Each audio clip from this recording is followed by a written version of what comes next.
प्रिय बंधुगण आपण समस्त को प्रभु जीशु नाम रे नमस्कार। आज आमने पुनरुत्थान षष्ठ रविवार रे प्रवेश करियछु।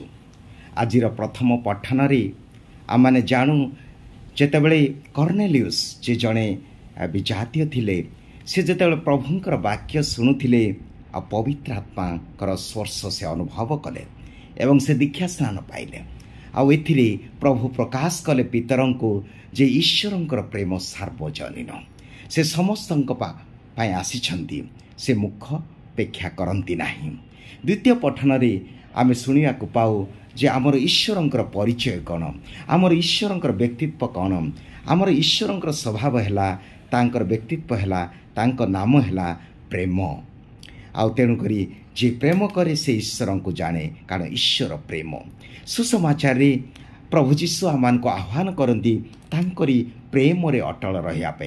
किपरि आमे तांकर प्रेम रे अवस्थान करिबा बा अटल रहिबा से कहती मोर आज्ञा पालन कर। अर्थात जीशुंकर आज्ञा पालन करिबा द्वारा आमे तांकर प्रेम रे आमे अटल रहिबा, प्रेम रे अवस्थान करिबा। जीशुंकर आज्ञा कौन थिला आमे जदि देखिबा माथ्यू 22 अध्याय 37 पदरे जड़े युवक आसी पचारछंती जे सबुठारु श्रेष्ठ आज्ञा कौन। सेतेबेले जीशु कहउछंती ईश्वर को तुमर मन हृदय आत्मा द्वारा तुमे तांको प्रेम कर एवं प्रतिवास द्वितीय हैला तुमर प्रतिवासी को प्रेम कर। हाँ, आज यही प्रेम विषय आमने शुणिया को पाऊ आमर टेलीविजन हो बा विभिन्न प्रकार ड्रामा नाटक रे प्रेम विषय शुणु। कारण प्रेम विभिन्न माध्यम आमे माने बुझिया को चेष्टा करिथा, किंतु जीशुंकर प्रेम बुझिया पई आमान को ग्रीक भाषा रे व्यवहृत तीनोटी शब्द को व्याख्या करिबा।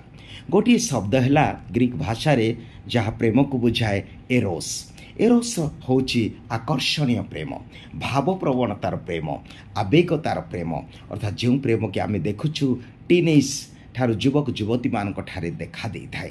से माने बाहिक आकर्षण द्वारा से माने प्रेम रे पड़ी बेले बेले निष्पत्ति नुहंती जहाँ ठीक होई न थाए।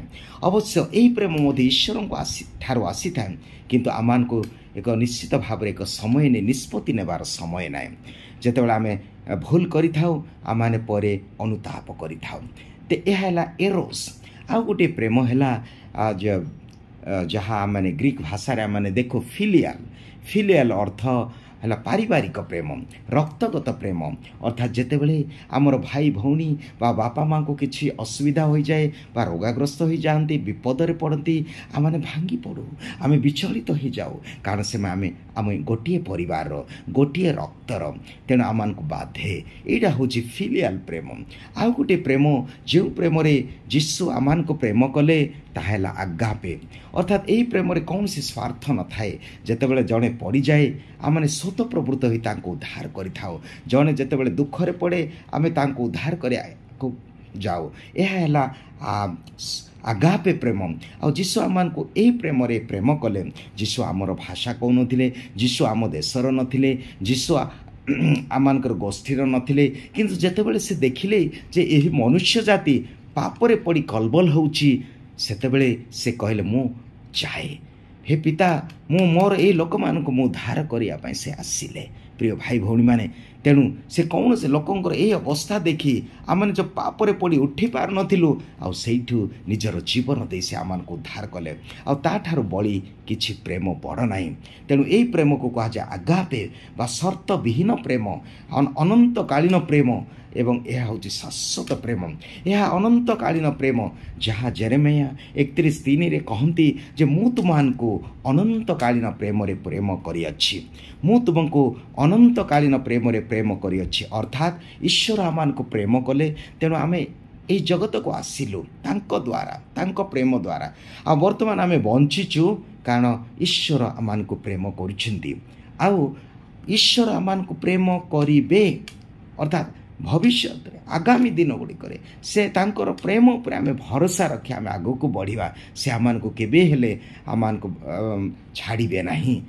जेपरि लेखा अछि 13 अध्याय 1 कोरिन्थियो 8 रे प्रेम कदापि शेष हुए नाही। ए अनंतकालीन प्रेम कदापि शेष हुए नाही। साधु पाउल कहती ଯେତେବେଳେ ଆମେ ଜାଣୁ ଲାଜରୁସ୍ ମରିଗଲେ ଯୀଶୁଙ୍କର ବନ୍ଧୁ, ଆଉ ସେ 4 ଦିନ ପରେ ମଧ୍ୟ ସେ ଗଲେ ଖୋଜିଲେ, କାରଣ ସେ ତାଙ୍କୁ ପ୍ରେମ କରୁଥିଲେ। ଆଉ ସେ ଯଦିଓ ସମାଧିରେ 4 ଦିନ ପଡ଼ିଥିଲେ, ଯୀଶୁଙ୍କର ପ୍ରେମ ଏତେ ଶକ୍ତିଶାଳୀ, ଆଉ ସେ ଉଠିଲେ।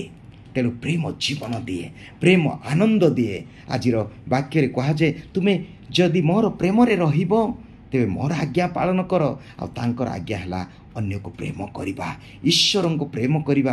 ଆଉ ଅନ୍ୟକୁ ପ୍ରେମ କରିବା ଦ୍ୱାରା, ତାଙ୍କର ଆଜ୍ଞା ପାଳନ କରିବା ଦ୍ୱାରା କ'ଣ ହୁଏ? ତାଙ୍କର ଆଜ୍ଞା ପାଳନ କରିବା ଦ୍ୱାରା ତାଙ୍କର ଆନନ୍ଦ ଆମଠାରେ ରହେ ଏବଂ ଆମର ଆନନ୍ଦ ପୂର୍ଣ୍ଣତା ଲାଭ କରେ। ଅର୍ଥାତ୍ ଆନନ୍ଦ ଯେତେବେଳେ ଜଣକୁ ପ୍ରେମ କରେ, ସେଥିରେ ଆନନ୍ଦ ଆସିଥାଏ, ଖୁସି ଆସିଥାଏ। ଖୁସିଠାରୁ ଆନନ୍ଦ, ଖୁସି ଡିପେଣ୍ଡସ୍, ଇଂରାଜୀରେ କହନ୍ତି ଦ happiness and the joy is something inside, joy is something from God। ଅର୍ଥାତ୍ ଆନନ୍ଦ ହେଉଛି ଐଶ୍ୱରିକ ଆନନ୍ଦ। ଏହି ଆନନ୍ଦ ଚିରସ୍ଥାୟୀ। ଖୁସି ହେଉଛି ଗୋଟେ ପରିସ୍ଥିତିରେ କିଛିଟା ଗୋଟେ ଆସିଲେ, କେହି ଗୋଟେ ଆସିଲେ, କେହି ଗୋଟେ କଲେ, ଖୁସି ହେଲା ବା ଖାଇଲୁ, ସେଇଟା ଗୋଟେ ଖୁସି ହେଲା, ସେଇ ସମୟରେ ସେ ଚାଲିଯାଏ, ତାର ଅତି କ୍ଷଣସ୍ଥାୟୀ। କିନ୍ତୁ ଈଶ୍ୱରଙ୍କର ପ୍ରେମ ଯେଉଁଟାକି ଆନନ୍ଦ ଦିଏ, ଆନନ୍ଦ ଦିଏ। ତେଣୁ ସାଧୁ ଜନ୍ ପଲ୍ କହନ୍ତି ଯେ ଆମେ ସମସ୍ତେ ପ୍ରେମ ପାଇଁ ଆତୁର, ଆମେ ସମସ୍ତେ ପ୍ରେମ କରିବାକୁ ଚାହୁଁ ଏବଂ ପ୍ରେମ ପାଇବାକୁ ଚାହୁଁ, କାରଣ ପ୍ରେମ ଆମର ଅନ୍ତରରେ ଅଛି। ପ୍ରେମ ଈଶ୍ୱର ଆମମାନଙ୍କୁ ଢାଳି ଦେଇଛନ୍ତି। ରୋମିଓ 5:5 ଲେଖା ଅଛି ଯେ ଈଶ୍ୱରଙ୍କର ପ୍ରେମ ଆମ ଅନ୍ତରରେ ପବିତ୍ର ଆତ୍ମାଙ୍କ ଦ୍ୱାରା ଢାଳି ଦିଆଯାଇଛି। ତେଣୁ ଆମେ ସମସ୍ତେ ପ୍ରେମ କରିପାରିବା, କାରଣ ଈଶ୍ୱର ପ୍ରଥମେ ଆମ ଅନ୍ତରରେ ଢାଳିଛ। ଜଣେ ବ୍ୟଭିଚାରୀ ହେଉ, ଜଣେ ହତ୍ୟାକାରୀ ହେଉ, ଜଣେ ଯେଡ଼େ ନିଷ୍ଠୁର ବ୍ୟକ୍ତି ହେଉ ନା କାହିଁକି, ପ୍ରେମ ଆମ ସମସ୍ତଙ୍କ ହୃଦୟରେ ଅଛି, କାରଣ ଈଶ୍ୱର ସେହି ପ୍ରେମ ଢାଳିଛନ୍ତି। ହୁଏତ କୌଣସି ପରିସ୍ଥିତି ଯୋଗୁଁ ଜଣେ ସେହି ପ୍ରେମ ଅନୁଭବ କରିପାରିନାହୁଁ।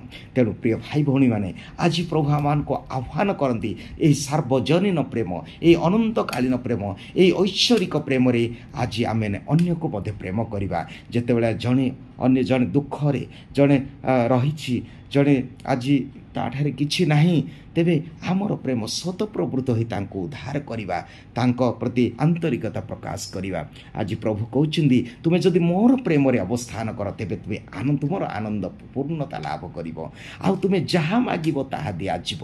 ଆମେ ପ୍ରାର୍ଥନାରେ ଯଦି ଆମେ ତାଙ୍କର ପ୍ରେମରେ ଅବସ୍ଥାନ କରୁଛୁ, ଆମେ ଯାହା ମାଗିବା ତାହା ସେ ଆମ୍ଭମାନଙ୍କୁ ଦେବେ। ପ୍ରିୟ ଭାଇ ଭଉଣୀମାନେ, ଆସନ୍ତୁ ଆଜି ଆମେ ଯୀଶୁଙ୍କର ପ୍ରେମ, ଯୀଶୁ ସର୍ବଶ୍ରେଷ୍ଠ ପ୍ରେମ।